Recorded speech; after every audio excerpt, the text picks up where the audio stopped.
Oi, eu sou Tainá Ferreira, advogada de imigração aqui em Portugal, e hoje nós vamos falar sobre a diferença entre reagrupamento familiar e a regularização de familiar de cidadão da União Europeia. Mas antes de começarmos, eu gostaria de te convidar para deixar o like aqui no vídeo e já se inscrever no canal. Bom, e qual é a diferença entre o reagrupamento familiar e a regularização de um familiar de cidadão da União Europeia? Muitas pessoas acabam confundindo a regularização pelo reagrupamento familiar e a regularização por ser um familiar de um cidadão da União Europeia, que é o conhecido popularmente como artigo 15. E é importante saber que não são a mesma coisa, principalmente no momento em que você for fazer o agendamento pelo telefone para o dia dessa entrevista no CEF, para que não tenha erros no dia da sua entrevista e você acabe não sendo atendido.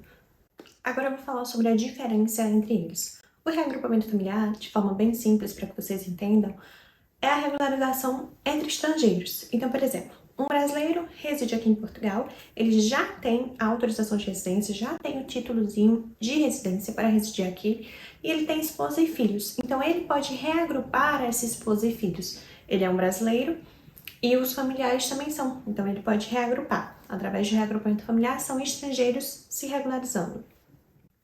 Já o artigo 15, que é a regularização por ser um familiar de cidadão da União Europeia, é a regularização entre um estrangeiro e um português ou uma pessoa que seja nacional da União Europeia. Então, por exemplo, o italiano que reside aqui em Portugal, ele já tem o seu certificado de cidadão da União Europeia, comprovando que ele reside aqui em Portugal, e ele é casado com uma brasileira.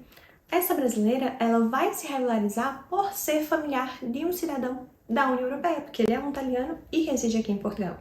Então, ela, por ser brasileira, não vai se regularizar pela via do reagrupamento familiar. Conseguem entender a diferença? Outro exemplo, para ficar mais claro, uma portuguesa é casada com um brasileiro. Então, da mesma forma, o brasileiro vai se regularizar aqui em Portugal para residir com a sua esposa através do artigo 15, porque ele é familiar de um cidadão da União Europeia. A nacionalidade portuguesa é uma nacionalidade da União Europeia, assim como a italiana e assim como muitas outras que fazem parte da União Europeia. Além da importância de saber dessa diferença para você fazer o agendamento da sua entrevista no CEF, também é importante para que você saiba qual que é a documentação necessária a apresentar no dia, porque a listagem, o rol de documentos também é diferente. E além disso, a validade do título de residência que é emitido também é diferente. O título de residência pelo reagrupamento familiar, por exemplo, ele possui a validade de 2 anos. E o título de residência de um familiar de um cidadão da União Europeia, ele possui a validade de 5 anos. Espero que esse vídeo tenha sido útil para você. Se foi, não esquece de se inscrever aqui no canal e deixar aquele like no vídeo. Até o próximo!